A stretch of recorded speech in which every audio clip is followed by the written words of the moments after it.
Pela Lei Maria da Penha, nos crimes de violência física, não há necessidade da manifestação da vítima. Qualquer pessoa, portanto, pode denunciar tendo conhecimento de uma situação de violência. Em briga de marido e mulher, se mete a colher sim, e por conta dessa situação, por conta dessa atuação de terceiras pessoas que conhecem da situação de violência, muitas mulheres foram salvas, muitos casos chegaram aos nossos conhecimentos e muita coisa já foi feita para diminuir a violência e para evitar mortes de mulheres, porque nasceram mulheres, vivem como mulheres e se envolveram em relacionamentos abusivos.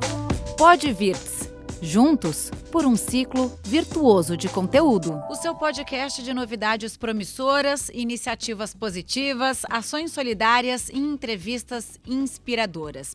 Esse é o Podvirts, o lado bom de tudo. Disponível também em vídeo no canal do R7 no YouTube. É só acessar youtube.com/R7. Eu sou a Camila Busnello e neste episódio a gente vai receber a promotora de justiça e criadora do Instituto Justiça de Saia, de apoio aos direitos da mulher e combate à violência contra a mulher, a doutora Gabriela Mansur, que faz um trabalho lindo, excelente. Seja muito bem-vinda ao Podvirts. É um prazer enorme te entrevistar, doutora. Muito obrigado, o prazer é meu, agradeço o convite, Camila, estou à disposição, cumprimentando todas as pessoas que estão nos ouvindo.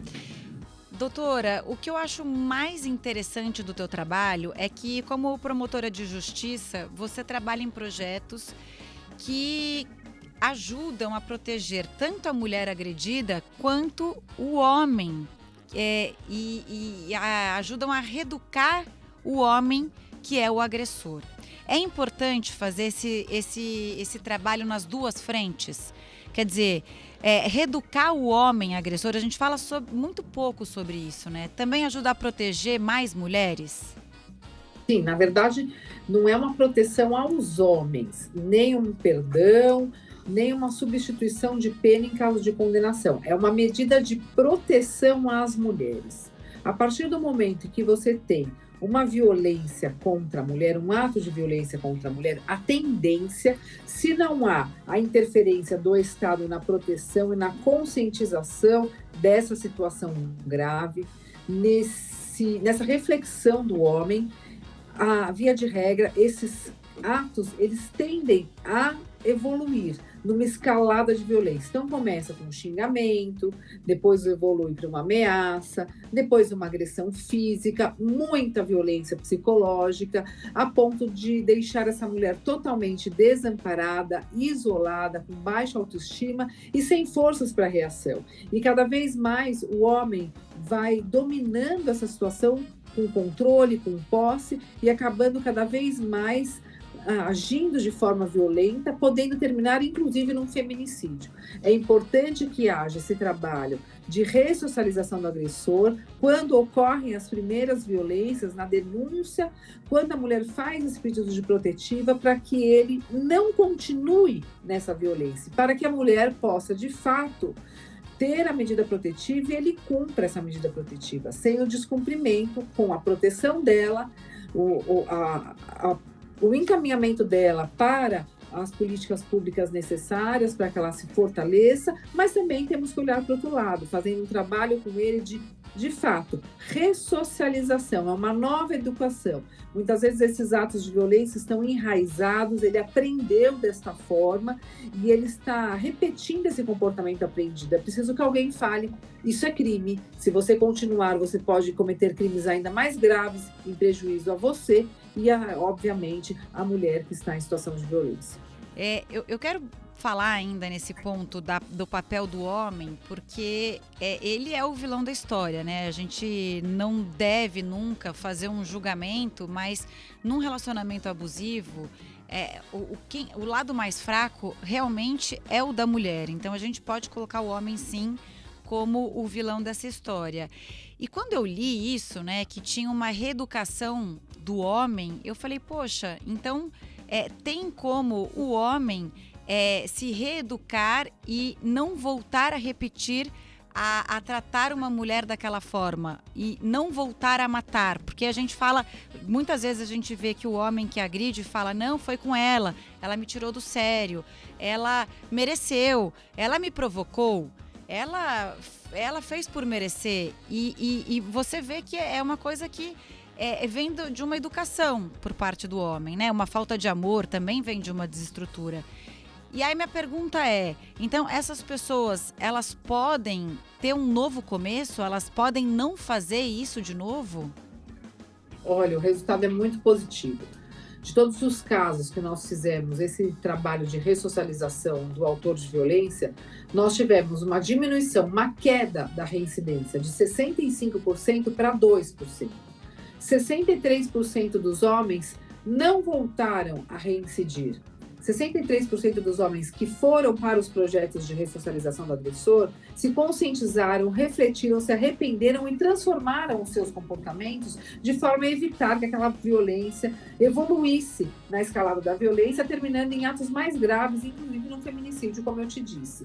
De todas as situações, se nós conseguíssemos, de fato, fazer um trabalho de ressocialização com os homens, nós evitaríamos muitos feminicídios. Agora, é bom deixar claro que eu não concordo em situações muito graves em que haja essa ressocialização, tampouco como um fundamento para colocar autores de violência em liberdade. Não é isso. Muitas vezes há situações muito graves que essa ressocialização não vai servir, não vai evitar novos crimes. E caso isso seja usado para critérios de liberdade, de livramento condicional de réus, nós estaremos colocando em risco a sociedade brasileira e as mulheres brasileiras. Eu atuei no caso do processo do Champinha e eu sempre fui contra qualquer tipo de ressocialização para que ele fosse posto em liberdade ou voltasse a conviver em sociedade sem colocar em risco as pessoas. Nós temos que ter uma responsabilidade social quando nós desenvolvemos esse tipo de projeto. Então,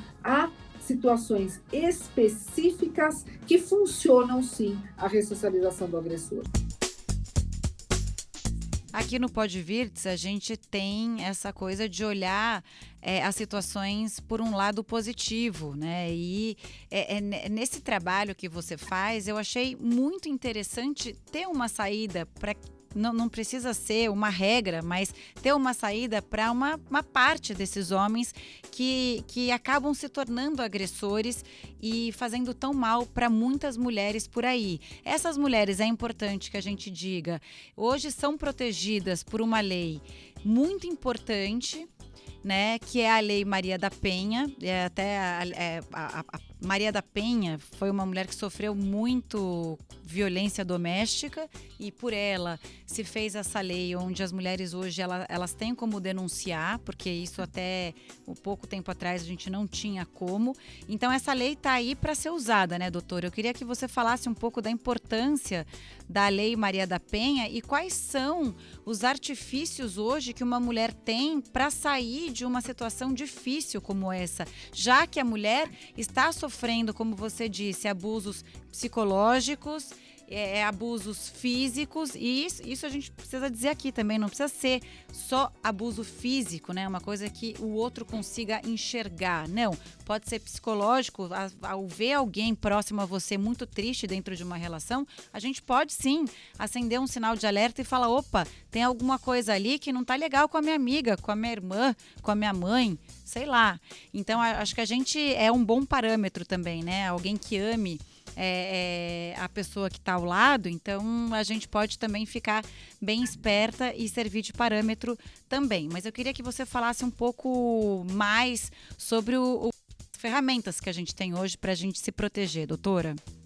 Bom, você falou da Lei Maria da Penha, inclusive hoje eu estive com ela esteve presente aqui virtualmente, mais numa reunião aqui no Conselho Nacional do Ministério Público, na sessão que lançou o Cadastro Nacional de Risco, para que as pessoas preencham esse cadastro, nós possamos avaliar em qual situação de risco essa pessoa se encontra e qual é a melhor medida a ser tomada para evitar que essa violência se alastre e que essa mulher fique cada vez mais desprotegida. Nosso objetivo é proteger as mulheres, desenvolver esse trabalho para que ela consiga fortalecer o exercício de todos os seus direitos e a busca pela justiça, que isso é algo que eu, como promotora, não abro mão. A Lei Maria da Penha é a terceira melhor lei do mundo.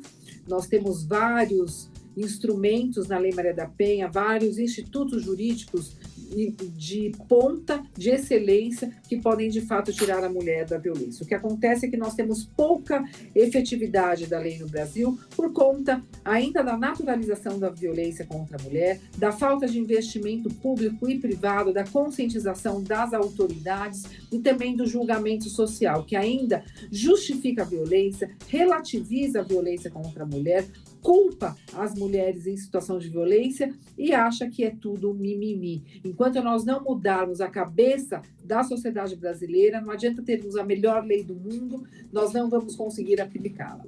Porém, eu, como uma grande otimista e especialista no tema e entusiasta da questão, eu vejo com bons olhos todos os avanços que nós estamos tendo, principalmente por conta do que há na Lei Maria da Penha. É muito importante falar, Camila, que somos a terceira melhor lei do mundo, porém somos o quinto país do mundo com maior índice de violência. Existe um descompasso aí. E eu posso afirmar, sem sombra de dúvidas, e com mais de 20 anos de experiência na área, que se nós aplicássemos a Lei Maria da Penha, e em especial em 3 ou 4 pontos que eu vou citar aqui, nós iríamos, de fato, diminuir a violência contra a mulher e tirar o Brasil desse vergonhoso lugar de quinto país do mundo mais então, vamos prestar atenção para esses pontos, porque a gente está falando com uma sumidade no assunto e a gente consegue diminuir, já que a gente é o quinto país em ocorrências de violência doméstica, pelo amor de Deus, vamos mudar isso logo, porque é muita gente sofrendo enquanto a gente está conversando aqui, né, doutora? Porque realmente devastador para a mulher que sofre esses abusos. Então fala pra gente, eu estou pedindo atenção aqui, especial para quem está nos ouvindo, porque são pontos que a gente consegue mudar. Sim, e o Brasil, ele foi considerado um dos países mais perigosos da América Latina para a mulher nascer e viver como mulher. Nós precisamos mudar essa situação. Não é uma responsabilidade só do poder público. Claro que a nossa responsabilidade é a maior, mas é uma responsabilidade de toda a sociedade brasileira, homens e mulheres, que devem, de fato, respeitar esses direitos. Nós temos lá na Lei Maria da Penha, em primeiro lugar, as medidas protetivas de urgência. Elas são importantíssimas para evitar mortes de mulheres. As mulheres que estão em situação de violência devem pedir proteção, devem pedir medidas protetivas para o homem não se aproximar, não manter contato, ser afastado do lar, ser proibido, se ele tiver acesso ao porte ou posse de arma de fogo, ser proibido, ser cassado esse direito, para também que ele não frequente os mesmos ambientes que a vítima. Há várias medidas protetivas que são eficientes para a proteção das mulheres.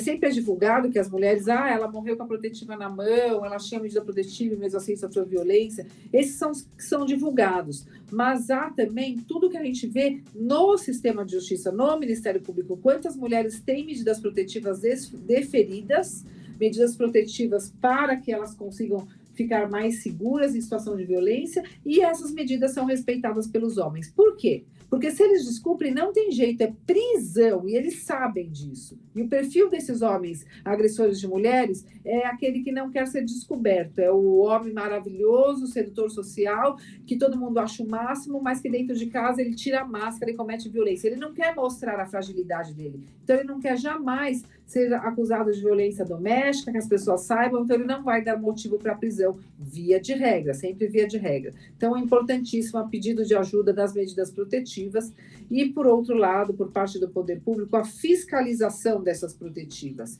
com projetos como o Botão do Pânico, Tornozeleira Eletrônica, Patrulha da Penha, Guardiã Maria da Penha, para fiscalizar. A protetiva não pode ser só um papel na mão da mulher, ela tem que ser um papel na mão da mulher que, de fato, a proteja, como um escudo. E isso só é possível se ela é fiscalizada e, imediatamente, a mulher que tem a situação de risco pelo descumprimento dessa protetiva, chama a polícia para que esse homem seja preso e evite cometer essa violência. Ele vai que é preso, a mais grave. Ele vai preso, é bom as pessoas saberem, né? Ele vai preso, não tem conversa. Sim. A outra questão da Lei Maria da Penha que eu citei, que é muito importante, nós já falamos sobre isso, só vou frisar, é a previsão da ressocialização do agressor. Para mim, esses projetos são imprescindíveis. Primeiro, porque a mulher quer que alguém converse com esse homem nunca procurou ajuda, infelizmente ainda é do perfil do estereótipo masculino, a se achar superior ou autossuficiente, não encontrar fragilidades, fraquezas. E Doutora, não muitas vezes as mulheres gostam desses homens, né? Elas também têm um sentimento de proteção a favor deles, né? O que dificulta um pouco esse processo. Você pode até falar melhor sobre isso, mas muita gente não denuncia logo depois que sofre as agressões, porque ainda tem um sentimento, né? Se é que a gente pode chamar assim. A mulher ainda quer proteger emocional. O agressor, porque acha que aquilo ainda faz parte do relacionamento amoroso. As mulheres muitas vezes não se percebem.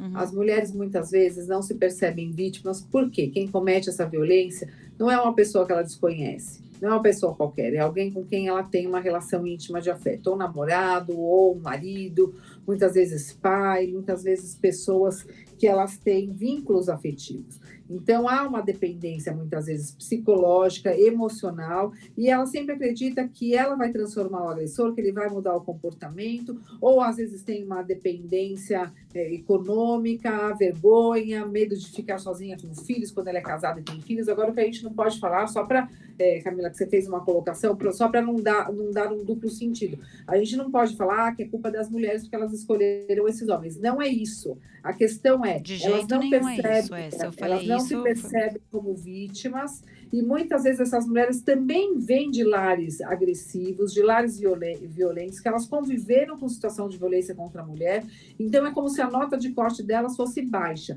Elas não entendem, logo nos primeiros atos de abusividade, que aquilo é uma violência, então elas vão permitindo esse comportamento.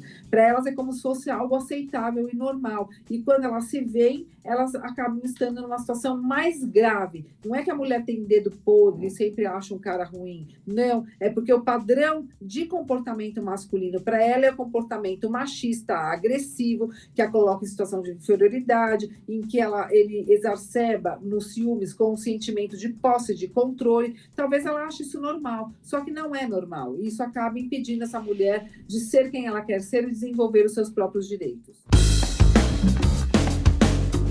Doutora, e você nesse trabalho maravilhoso que você faz, dá praticamente todo o seu tempo para conseguir essa entrevista dificílima, porque falta tempo para você fazer tudo o que você precisa para proteger as mulheres, né? Esse trabalho maravilhoso que você faz.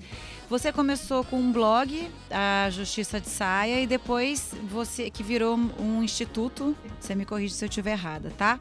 E aí agora você tem um projeto social que chama Justiceiras, que é do Instituto e é o primeiro atendimento multidisciplinar online no Brasil.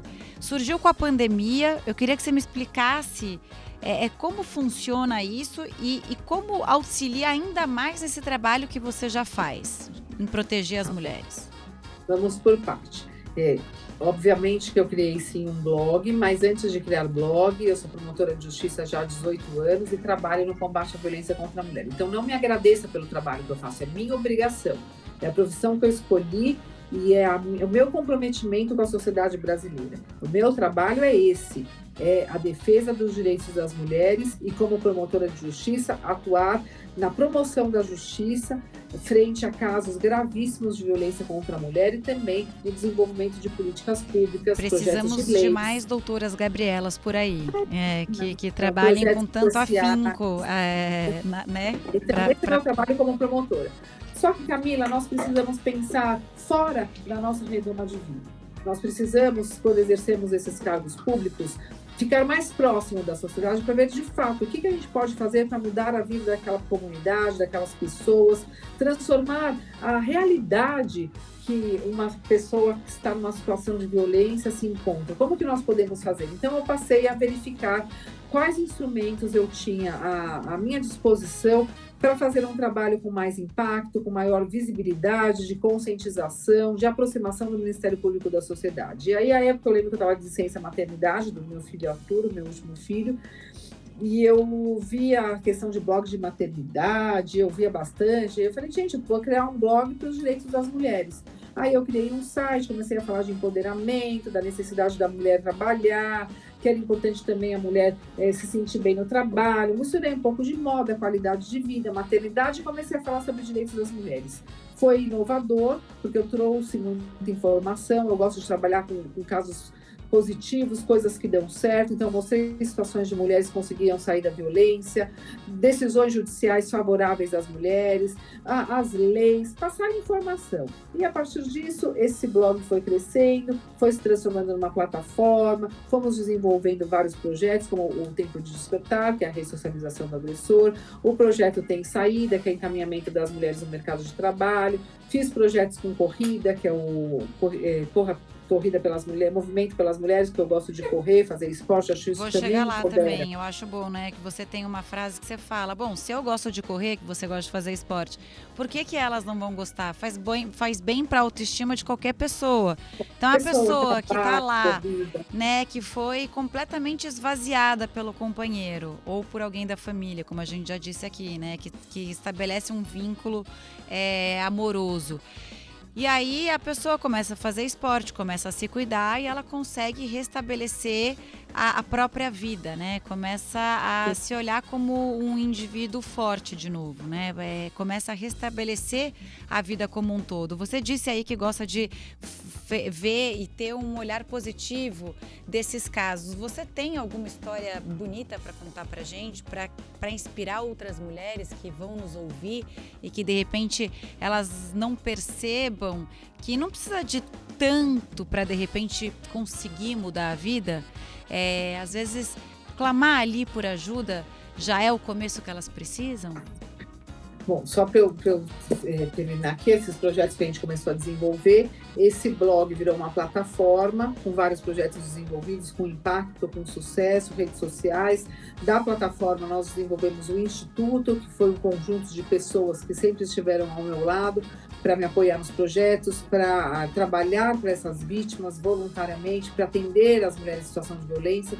Veio o caso do João de Deus, as mulheres me procuraram muito, foi um dos casos mais importantes da minha carreira, não porque é mais grave, todas as situações de violência para mim são gravíssimas, porque a gente nunca sabe qual que é o próximo passo dessa violência, então todos devem ser encarados com alta gravidade para evitar que isso se torne algo pior, para evitar que aquela mulher morra muito, inclusive depois que ela fez o pedido de ajuda para o sistema de justiça. Então isso daí cresceu, fizemos o caso do João de Deus, o atendimento das vítimas, e durante a pandemia eu fiquei muito preocupada com a falta de estrutura para as mulheres saírem de casa, para denunciar as violências, dentro de casa sofrendo ainda mais violência, com situações de estresse que intensificam, são fatores que intensificam a violência, estresse, problemas financeiros, convivência forçada, falta de estrutura familiar, muitas vezes falta de esperança, isso causa maior estresse em situações abusivas, e isso acaba ficando cada vez mais abusivo, mais violento. E aí eu fiquei preocupada como essas mulheres vão denunciar, acabei desenvolvendo um projeto com denúncias online pelo número de WhatsApp, a partir de um formulário de pedido de ajuda simples. E por outro lado, quem iria atender essas mulheres? Nós criamos também um formulário para voluntárias se inscreverem. E em menos de uma semana, nós tínhamos 1.000 mulheres inscritas para ajudar outras mulheres e 100 pedidos de ajuda. Hoje, os Justiceiras têm 8.000 mulheres inscritas como voluntárias espalhadas em todo o Brasil e em 19 países do mundo. E já atendemos mais de 7.000 mulheres em situação de violência. E nenhuma dessas mulheres foi vítima de feminicídio. E se Deus quiser, nenhuma dessas mulheres serão. Então, com essa minha fala, eu já respondo a sua pergunta. Me fala uma situação de felicidade, de inspiração. Nenhuma situação de violência, Camila, eu posso falar para você que é uma história bonita. Todos os dias eu me deparo com situações gravíssimas de violência contra a mulher, em que eu gostaria de estar presencialmente na casa de cada uma delas, abraçando essas mulheres e retirando elas pelas mãos da violência que elas sofrem. Mas o que eu posso oferecer para a sociedade é o meu trabalho, é essa visibilidade e é essa visão de conseguir desenvolver projetos para abraçar essas mulheres, ainda que virtualmente, ainda que distante delas, mas próxima de objetivo, próxima de solidariedade, de apoio e acolhimento. E como promotora de justiça, atuar nos casos que são próprios da minha competência territorial e material. Essa é a história de sucesso, é o que nós podemos fazer para ajudar essas mulheres, mas jamais uma história de violência será uma história bonita, uma história que nós possamos, de fato, se inspirar. O que se inspira é a força e a coragem das mulheres e aquelas que lutam por outras, como eu e como muitas que já lutaram por mim. Então, o que elas precisam para que elas tenham coragem para denunciar, para dar esse primeiro passo? Estou dizendo ali do primeiro passo mesmo, para conseguir falar, eu quero sair dessa vida.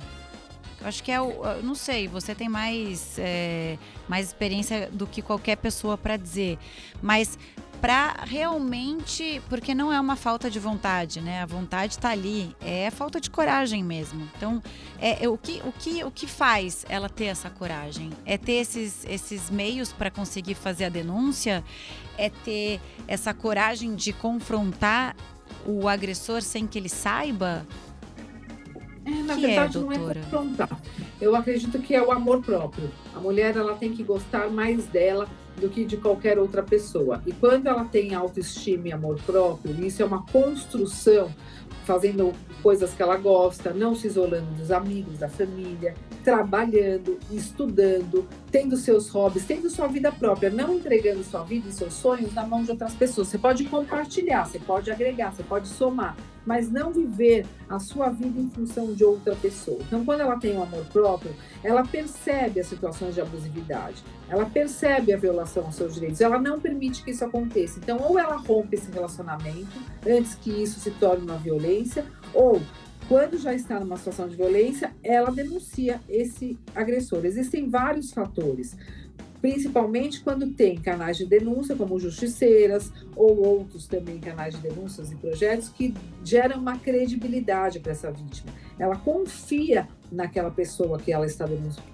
para quem ela está denunciando, naquele órgão, naquela instituição, ela se sente acolhida, ela se sente apoiada e ela vai ganhando cada vez mais coragem para não desistir, para continuar. A mulher demora para se enxergar nessa situação por vários fatores, principalmente pela dependência, porque ela gosta da pessoa, ela ama, muitas vezes esse amor é confundido com essa dependência, com não quero ficar sozinha, ou o que eu fiz de errado, ou ele era tão legal. E o que é interessante é que todas essas situações, elas apresentam a mesma característica.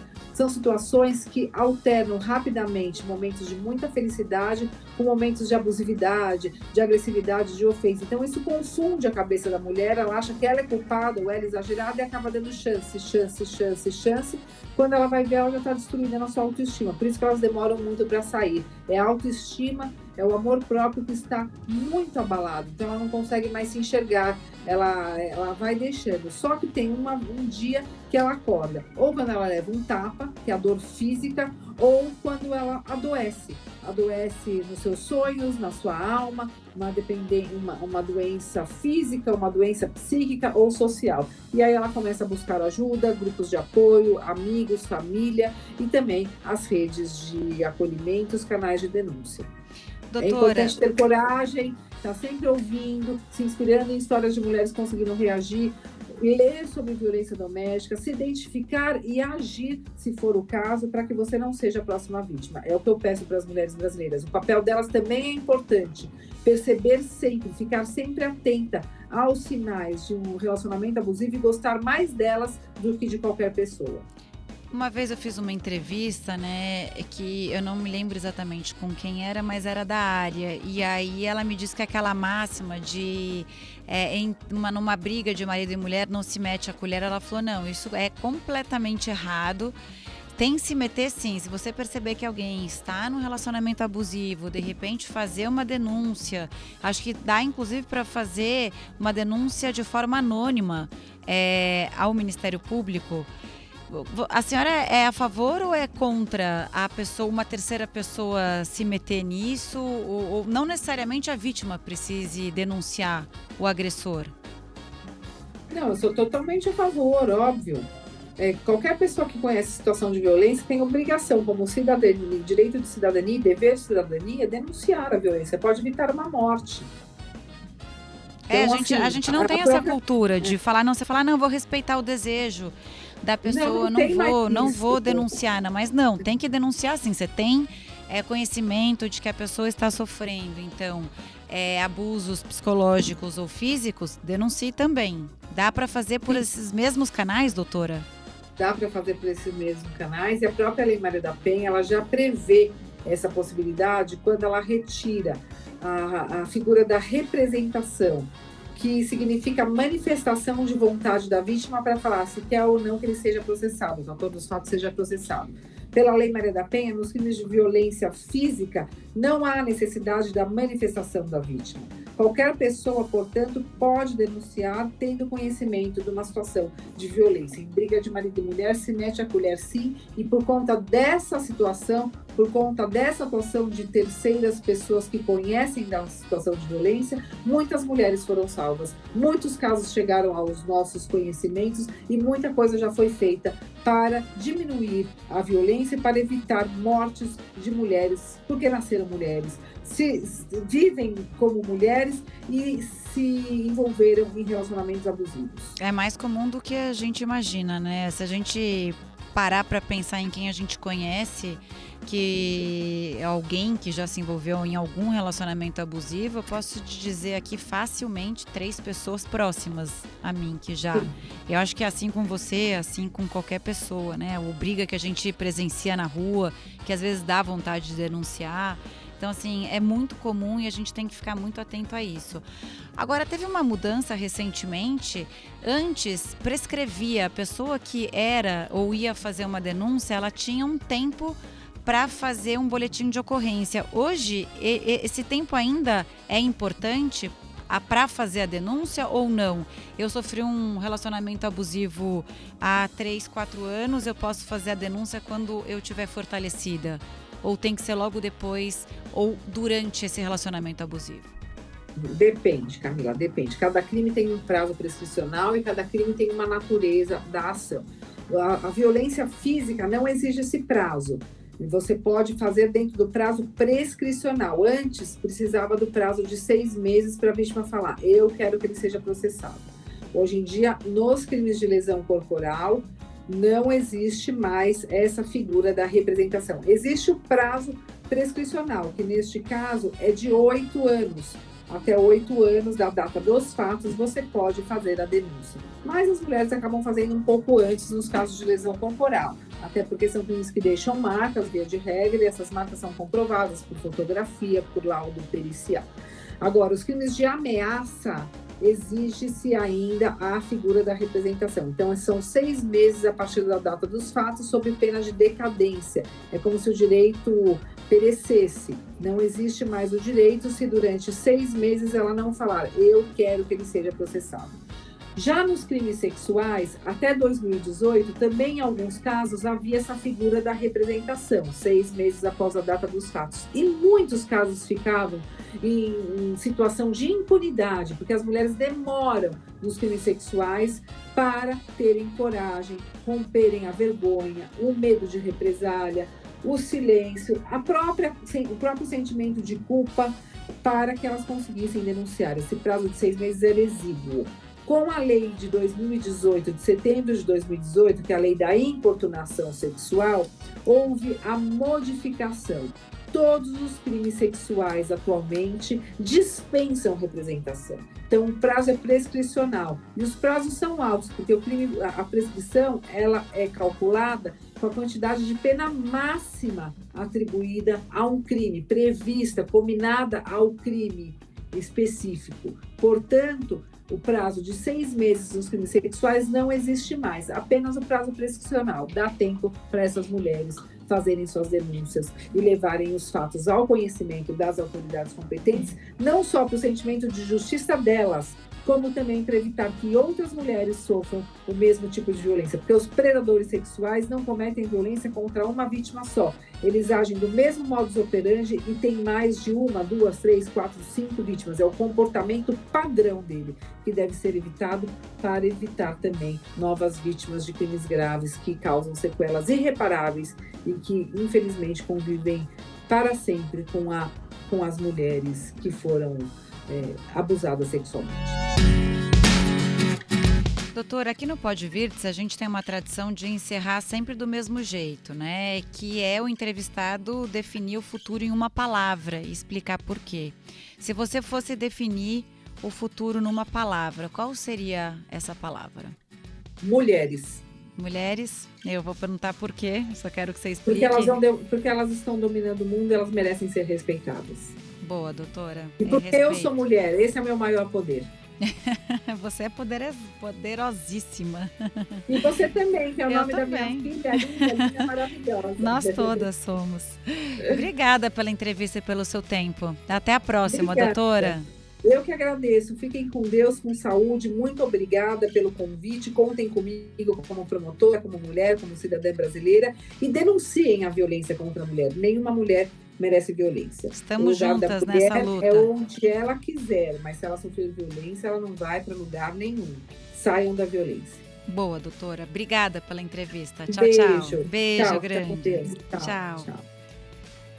Essa foi mais uma edição do Pode Virtus, o lado bom de tudo, um podcast para propagar iniciativas positivas, ações solidárias, novidades promissoras e entrevistas inspiradoras, como essa da doutora Gabriela Mansur. Muito obrigada, até a semana que vem e lembre-se, esse programa faz parte da família R7 de podcasts. Todos os dias tem novidades para você em r7.com/podcast. Tchau, tchau.